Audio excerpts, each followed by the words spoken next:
E a gente vai passar a palavra agora ao nosso Eduardo Bolsonaro. Sem censura! Sem censura, Brasil! Eduardo Bolsonaro, sem censura! Obrigado, deputado Meira, satisfação. Queria estar aí com vocês. Nesse momento agora eu não posso, né? Vocês entendem.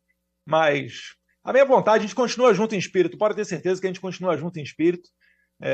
Eu estou aqui para narrar um pouquinho da minha história, que nem de longe é de mais sacrifícios em meio a essa jornada toda, né? Eu acho que as pessoas do 8 de janeiro, e aí alguns que me antecederam, né? O Alan dos Santos, que ficou mais de 3 anos longe da família dele, né? A própria Carla Zambelli, que agora está detida lá na Itália, Deus quiser, vai ser solta em breve para, ao menos, poder responder em liberdade essa homologação do processo dela na Itália.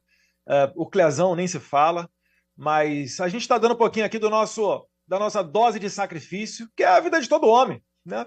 Então, eu sei que vários colegas aí que estão agora na comissão, vocês são oriundos de forças policiais, se não vocês próprios, colegas de vocês já passaram por situações em que você tem que decidir se você vai seguir os seus princípios, né, os seus valores, ou se você vai tombar para o sistema, né? Eu escolhi enfrentar, não me arrependo disso, e estou aqui para dar um pouco desse testemunho, para além da parte familiar, né? Todo mundo sabe aí da situação do meu pai, o meu irmão Carlos Bolsonaro já sofreu busca e apreensão da PF, está num inquérito sem pé nem cabeça, junto com o deputado Ramagem, negócio aí de ABIN paralela, sendo que agora as caras de todo mundo, o atual mandatário, o atual ocupante da cadeira presidencial manda centenas de milhões de reais para youtuber e não falam nada, enquanto que contra nós tem um inquérito da fake news aberto em 2019, mais de 6 anos e não conseguem comprovar absolutamente nada. É apenas uma espada sobre a nossa cabeça, da qual inclusive já pesou contra Elon Musk, que hoje encontra-se investigado dentro desse inquérito. Inventaram para mim um crime de que é vir com muita frequência aos Estados Unidos. Todo mundo sabe da minha proximidade com a família Trump, com pessoas do governo aqui. Comecei esse trabalho lá em 2018, pelo menos, se a gente for voltar no tempo. Né? Fiz um evento lá em Foz do Iguaçu, Cúpula Conservadora das Américas. Ainda durante o governo do meu pai de transição, visitei aqui uma semana Estados Unidos, Boston, Nova York, Miami. Fiz mais de 30 rodadas, principalmente com fundos do mercado financeiro, levando a notícia de que um presidente novo viria a ser empossado em janeiro, no caso de Jair Bolsonaro, e que o Brasil deixaria de ser socialista.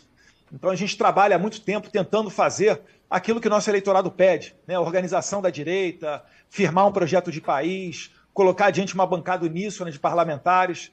Eu acho que, em certa medida, a gente conseguiu muito sucesso nessa empreitada e os senhores que me assistem aqui hoje, certamente, né, estão lado a lado comigo nessa iniciativa. Por vir muito aos Estados Unidos, vim na posse do presidente Trump. Né? Meu pai foi convidado, não pôde vir porque Moraes apreendeu o seu passaporte. Vale lembrar que quando ele apreendeu o passaporte de Jair Bolsonaro, o motivo foi porque outras pessoas próximas a Bolsonaro tinham notícias que estavam saindo do país, entre elas Felipe Martins. E ainda depois, quando essa farsa do Felipe Martins foi descarada, e hoje tem-se até pelo relatório da PF de que ele nunca saiu do Brasil, ainda assim mantém a apreensão do passaporte do meu pai.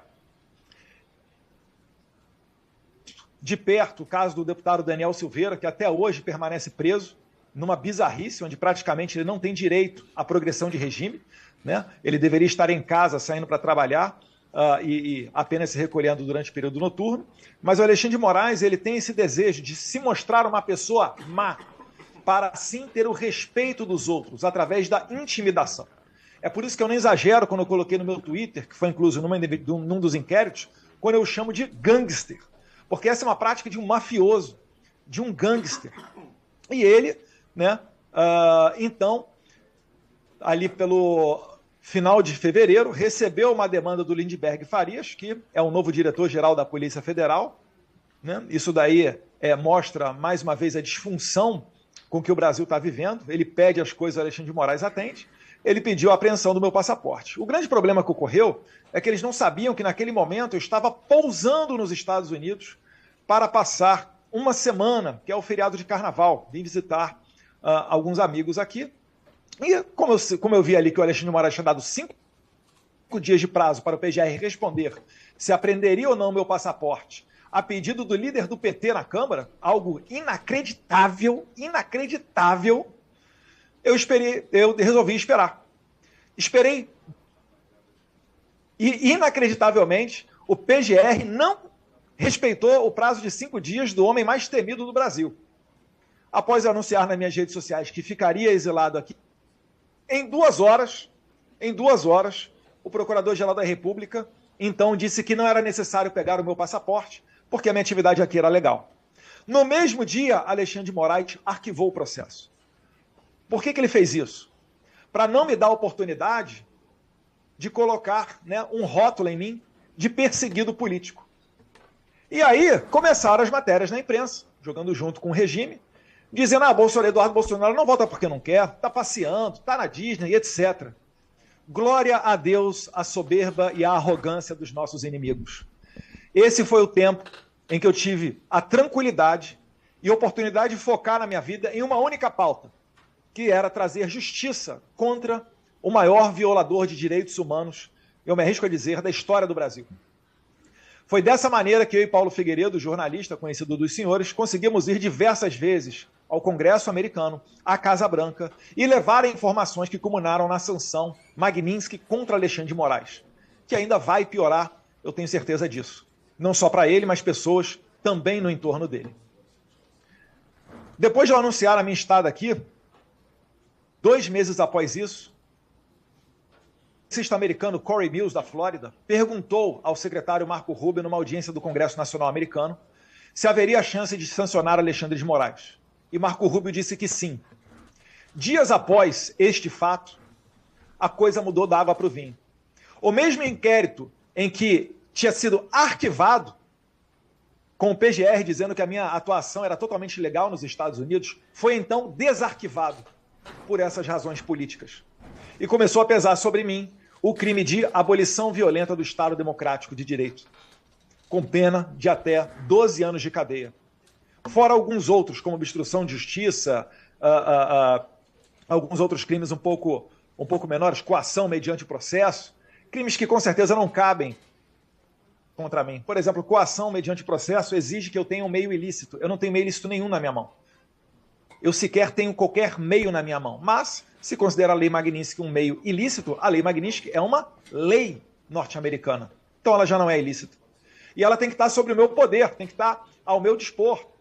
E, na verdade, quem caneta e aplica a lei é Donald Trump e os secretários Scott Bessent, do Tesouro, e o Marco Rubio, secretário de Estado. Então, é óbvio que isso daí é um instrumento do regime para pressionar, para forçar ao resultado que eles desejam. Como eles não conseguiram fazer com que nós parássemos, então, como todo o regime, foram para cima de Jair Bolsonaro, que é o meu pai. É a mesma coisa que acontece com os médicos cubanos. Muitos dos senhores aí já eram parlamentares, deputados federais, ao tempo em que o Bolsonaro foi eleito presidente.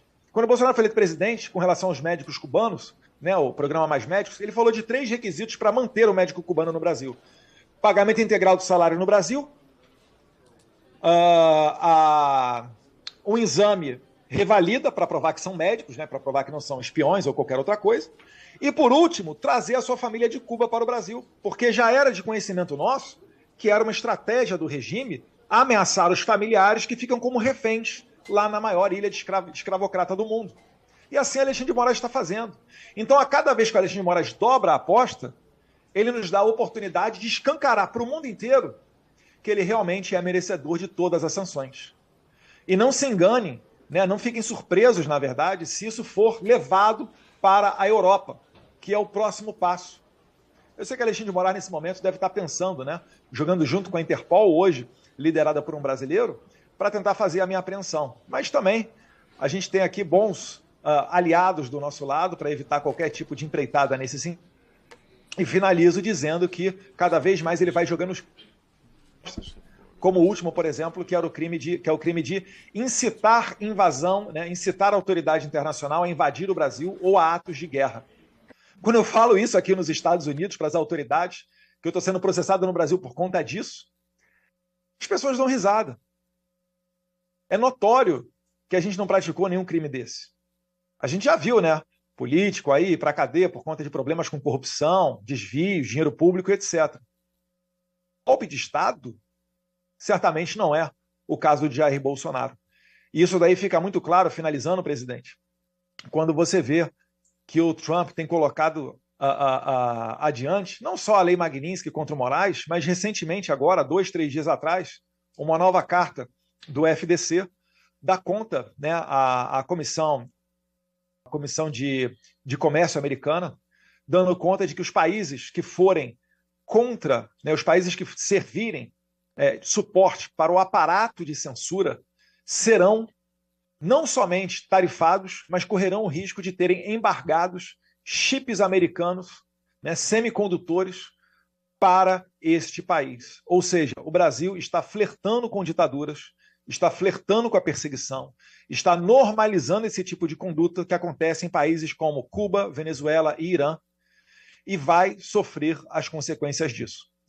Que Deus abençoe o Brasil e que Deus ilumine a cabeça dos parlamentares para que aprovem a anistia, que certamente é o primeiro passo para a gente virar essa página, para trazer justiça a essas pessoas do 8 de janeiro e demais perseguidos do Alexandre de Moraes, que não são somente as pessoas conectadas ao 8 de janeiro, e que assim a gente chegue numa boa condição, numa mesa de negociação com o governo dos Estados Unidos para reduzir ou, quem sabe, até zerar as tarifas impostas recentemente.